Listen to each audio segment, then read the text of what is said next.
नमस्कार दोस्तों, मैं मिथिलेश साहू। स्वागत है आपका आपके अपने YouTube चैनल मिथिलेश 24 पर। साथियों, अगर आप लोग हॉस्टल वार्डन की तैयारी कर रहे हैं तो ये वीडियो आपके लिए बहुत ही ज़्यादा फायदेमंद होने वाला है। आज के वीडियो में हम जितने प्रश्न आपके सहायक ग्रेड 3 में पूछे गए हैं उन सबको एक बार देखेंगे। सटीक मॉडल आंसर आपको मिलेगा और ये आपको आने वाले व्यापम की परीक्षाओं में भी बहुत ज़्यादा फायदेमंद होने वाला है। तो चलिए आज का वीडियो हमारा शुरू करते हैं। सबसे पहले देखते हैं कंप्यूटर का जो क्वेश्चन नंबर 26 है, ये हमारा पहला क्वेश्चन है। यहाँ पर बोल रहा है ALU का पूरा नाम क्या है। तो आप सभी लोग जानते हो कि ALU का मतलब होता है एरिथमेटिक लॉजिक यूनिट। तो आंसर नंबर डी इसका सही आंसर हो जाएगा। चलिए दोस्तों आगे बढ़ते हैं। अगला क्वेश्चन है क्वेश्चन नंबर 27। यहाँ पर अभिकथन और कारण दिए हुए हैं। यहाँ पर बोल रहा है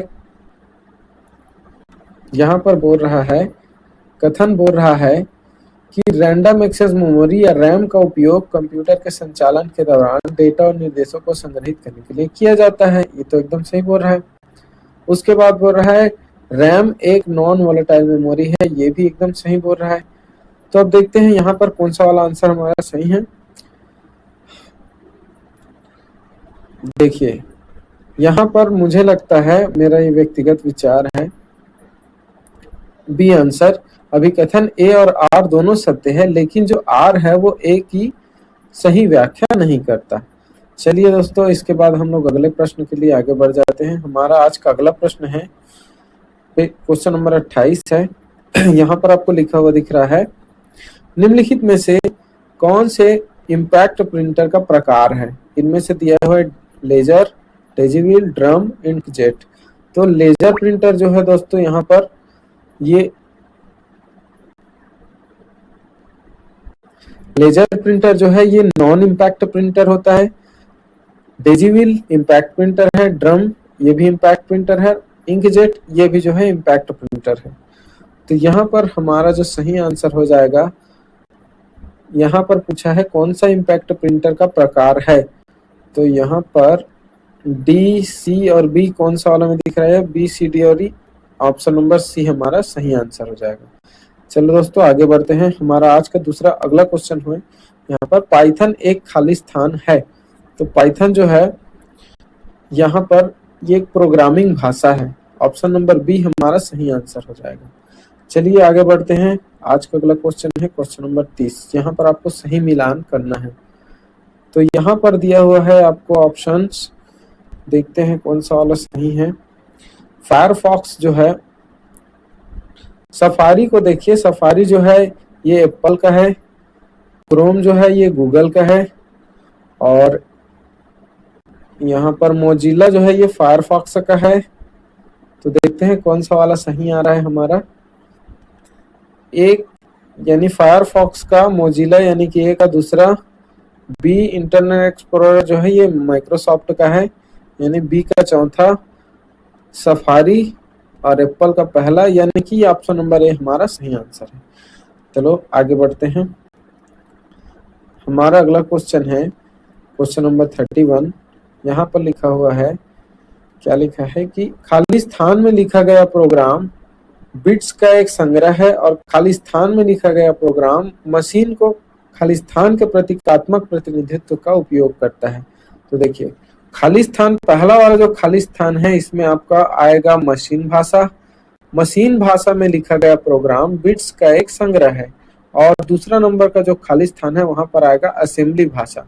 असेंबली भाषा में लिखा गया प्रोग्राम मशीन को प्रतीकात्मक प्रतिनिधित्व का उपयोग करता है, यानी कि ऑप्शन नंबर डी हमारा सही आंसर हो जाएगा। चलिए दोस्तों आगे बढ़ते हैं। अगला क्वेश्चन बोल रहा है, नीचे दिए गए स्टोरेज डिवाइस को उनके बढ़ते गति के क्रम में व्यवस्थित कीजिए। बढ़ते गति के क्रम में यानी कि सबसे कम वाला को हमको पहले खोजना है। तो यहाँ पर हमारा सबसे कम हो जाएगा ऑप्टिकल डिस्क, यानी कि सबसे पहले पे ई आएगा। तो यहाँ पे ए और डी दोनों में ई पहला दिया है। इसके बाद हमारा आ जाएगा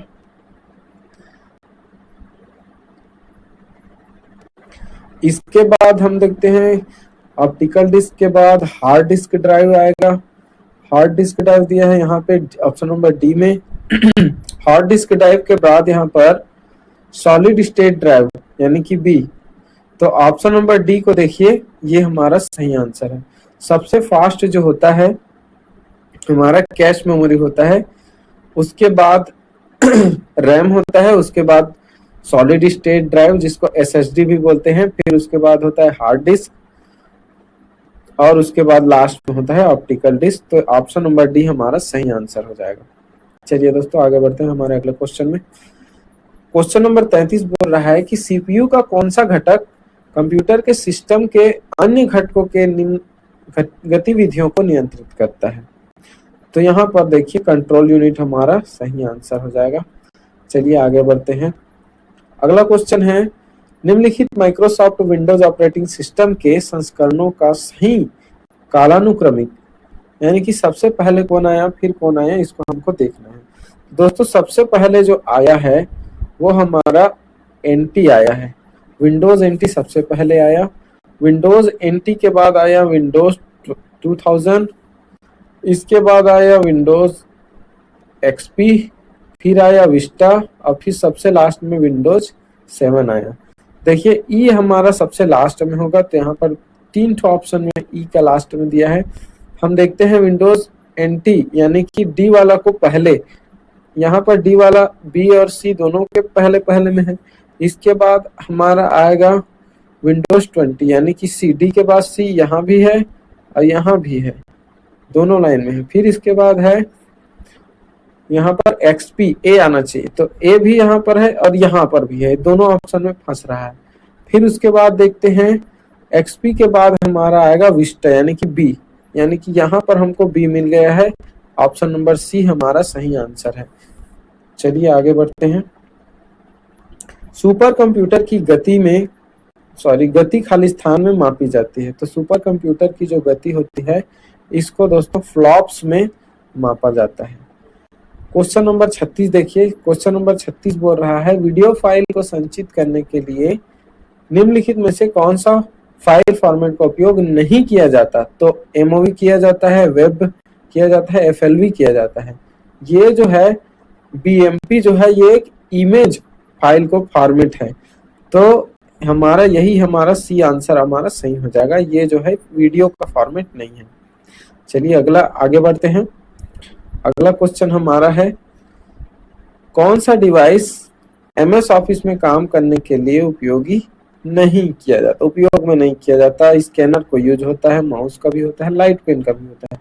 ये जॉयस्टिक जो होता है ये गेम खेलने के काम आता है, तो ये हमारा नहीं किया जाता पूछा है, तो डी हमारा सही आंसर हो जाएगा।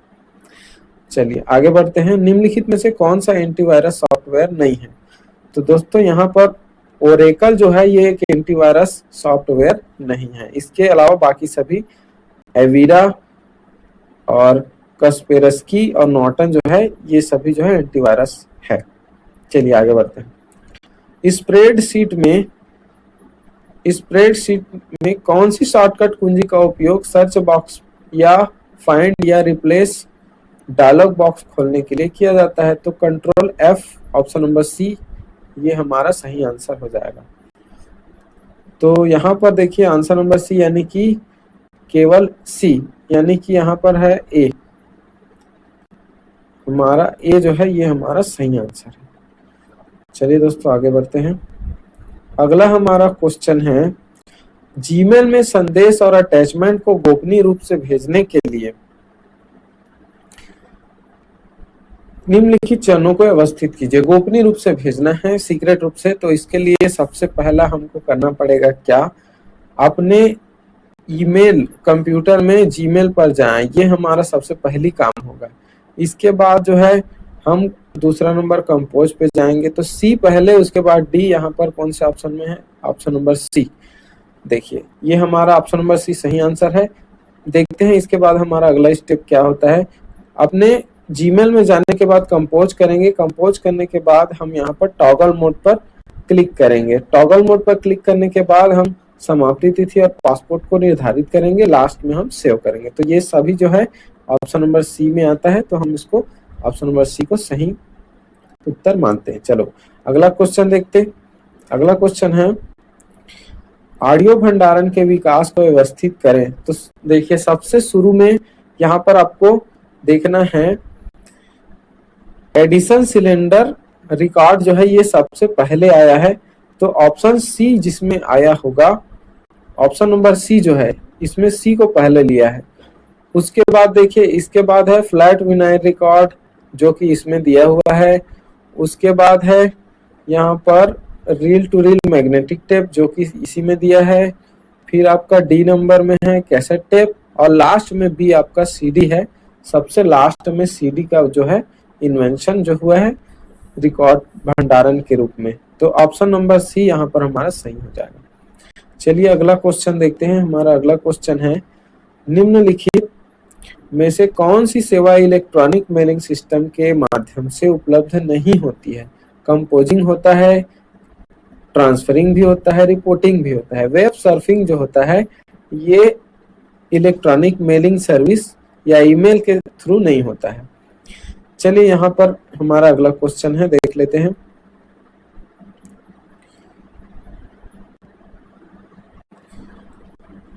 कथन कह रहा है कि एक वेब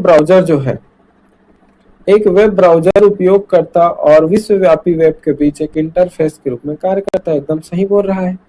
एक उपयोगकर्ता बनाए गए वेब पेजों पर लिंक का उपयोग करके फाइल, फोल्डर और वेबसाइट को नेविगेट कर सकता है। ये भी एकदम सही बात है। यानी कि हमको दोनों सही वाला देखना है, दोनों सही हैं और सही व्याख्या भी करता है। तो हमारे हिसाब से ऑप्शन नंबर ए जो है इसका सही आंसर हो जाएगा। चलिए हम लोग बढ़ते हैं अगले क्वेश्चन पर। क्वेश्चन नंबर 44 है। क्वेश्चन नंबर 44 को देखते हैं। निम्नलिखित में से कौन सा कंप्यूटर वायरस के नुकसान है? यह आपके कंप्यूटर को बहुमूल्य डेटा चुरा सकता है, सही बात है। ऑपरेटिंग सिस्टम सेटिंग को अक्षम कर देता है, ये भी सही बात है। कुछ ऑनलाइन हैकर और स्कैमर को रोकता है, ये तो गलत है भाई। एक तो रोकता नहीं है बल्कि और बढ़ा देता है। कंप्यूटर डेस्कटॉप पर पॉपअप विज्ञापन प्रदर्शित करता है, ये भी एकदम सही बात है। तो देखिए कहाँ पर हमारा ए बी और डी दिया है ऑप्शन नंबर बी पर, तो हमारा ऑप्शन नंबर बी यहाँ पर सही हो जाएगा। हमारा अगला क्वेश्चन है, मिलान करना है सूची को। देखिए दोस्तों, तो देखिए आप यहाँ पर जो नीड़ा है, बी आपको दिख रहा है नीड़ा, ये जो है नीड़ा एक कंप्यूटर वायरस है। यानी कि बी को 3 में यहाँ पर दिया, तो यहाँ सभी में बी का 3 दिया है। अब देखते हैं फायरवॉल। तो फायरवॉल जो होता है एक कंप्यूटर को दूसरे कंप्यूटर से कनेक्ट करने के लिए जो प्रोटोकॉल होता है, इसको हम लोग टेलनेट बोलते हैं। तो देखिए सी का पहला कहाँ पर दिया है, सी का पहला, हाँ देखिए दोस्तों यहाँ पर मिल गया हमको बी। ऑप्शन नंबर बी जो है इसका सही आंसर हो जाएगा। पहले का चौथा, यानी कि फायरवॉल में चौथा कंप्यूटर को हैकर से बचाने का काम करता है। फिर बी का तीसरा, यानी कि नीड़ा जो है एक कंप्यूटर वायरस है। फिर उसके बाद सी का पहला, यानी कि टेलनेट जो होता है एक कंप्यूटर से दूसरे कंप्यूटर को कनेक्ट करने के लिए प्रोटोकॉल का काम करता है। और डी दूसरा, यानी कि माइक्रोसॉफ्ट एज जो होता है वो proprietary cross platform web browser का काम करता है। तो ये हमारा ऑप्शन नंबर बी है, ये सही आंसर है। चलिए आगे बढ़ते हैं। क्वेश्चन नंबर 46 ये बोल रहा है, आर्टिफिशियल इंटेलिजेंस है क्या चीज है? कंप्यूटर पर गेम खेलना आर्टिफिशियल इंटेलिजेंस है, मशीन इंटेलिजेंस का निर्माण करना, अपनी इंटेलिजेंस से कंप्यूटर पर प्रोग्रामिंग करना, इनमें से कौन?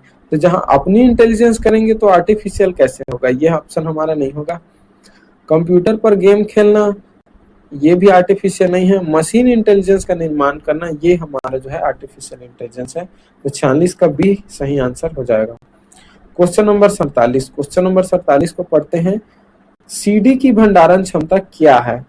तो जो कॉम्पैक्ट डिस्क होता है सीडी की, उसकी जो भंडारण क्षमता होती है वो 700 MB होती है। तो ऑप्शन नंबर सी में देखिए आपको 700 MB दिख रहा होगा, ये हमारा सही आंसर हो जाएगा। चलिए आगे बढ़ते हैं। स्टोरेज यूनिट को बढ़ते क्रम के ऑर्डर में व्यवस्थित करना है, तो सबसे छोटा को हमको पहले खोजना है, तो बढ़ते बढ़ते जाएगा। सबसे पहला छोटा जो होता है वो होता है, यहाँ पर दिया है बाइट, सी पहले आएगा। तो इस ऑप्शन में सी पहले दिया है। उसके बाद किलोबाइट आता है, यानी कि सी के बाद ए, फिर आता है हमारा मेगाबाइट, फिर बी, और फिर लास्ट में आता है गीगाबाइट, तो ये डी। तो ऑप्शन नंबर सी हमारा सही आंसर हो जाएगा। चलिए दोस्तों आगे बढ़ते हैं। हमारा अगला क्वेश्चन है, ये भी सूची मिलान वाला ही है, बड़े ध्यान से आपको पढ़ना होगा। देखिए, चलिए देखते हैं दोस्तों, यहाँ पर हमको दिख रहा है बहुत सारा ऑप्शन दिखाई दे रहा है। अगर आप लोग ध्यान से देखेंगे तो यहाँ पर लिखा हुआ है, देखिए चौथा में, a read only DVD memory is used to store the files permanently which can not be change. यानी कि डीवीडी जो चेंजेबल नहीं होता है, रीड ओनली होता है। तो डीवीडी रीड ओनली वाला यहाँ पर दिखा है बी, यानी कि बी का चौथा हमको खोजना है। यहाँ पर देखिए बी का चौथा मिल गया हमको ऑप्शन नंबर बी पर, और ऑप्शन नंबर सी दोनों पर यहाँ पर हमको दिख रहा है। अब देखते हैं, उसके बाद हमको देखना है, फिर देखिए यहाँ पर बोला गया है, दूसरा को पढ़ते हैं। यहाँ पर लिखा है री writable DVD and can be erased changed. ऐसा डीवीडी जिसको हम लोग फिर से रीड कर सकते हैं और इरेज करके चेंज भी कर सकते हैं। तो ये जो है डीवीडी वाला ऑप्शन आपको दिख रहा है, रीड राइट डीवीडी RW, यानी कि डीवीडी को रीड भी कर सकते हैं, राइट भी कर सकते हैं, डी। तो दूसरा का डी, यानी कि ये ऑप्शन नंबर बी हमारा सही आंसर हो जाएगा।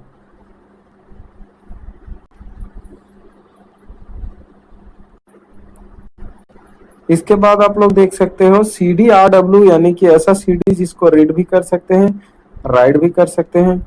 सी का तीसरा यानी कि यहाँ पर देखिए ये तीसरा है, ये सी के साथ है, और यहाँ सी का तीसरा भी इसी में है।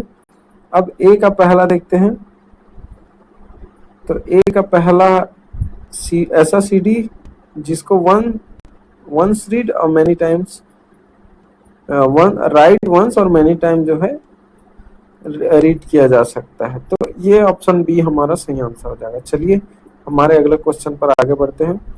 अगला क्वेश्चन है लास्ट, ये हमारा आखिरी क्वेश्चन होगा।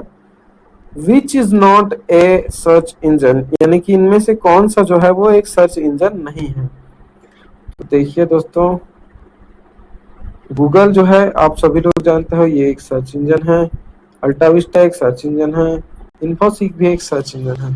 यहाँ पर आपको इंटरनेट एक्सप्लोरर दिख रहा है, ऑप्शन नंबर देखिए ओनली सी, डी ऑप्शन में दिखा है ओनली सी। इंटरनेट एक्सप्लोरर जो होता है वो एक वेब ब्राउजर है, ना कि एक सर्च इंजन है। तो ये हमारा सही आंसर। हमने आज के सारे क्वेश्चन कर लिए हैं। अगर आप लोग ऐसे ही कंप्यूटर से रिलेटेड अन्य क्वेश्चन देखना चाहते हो डिटेल के साथ, तो आप हमारे चैनल को सब्सक्राइब कर सकते हैं। धन्यवाद।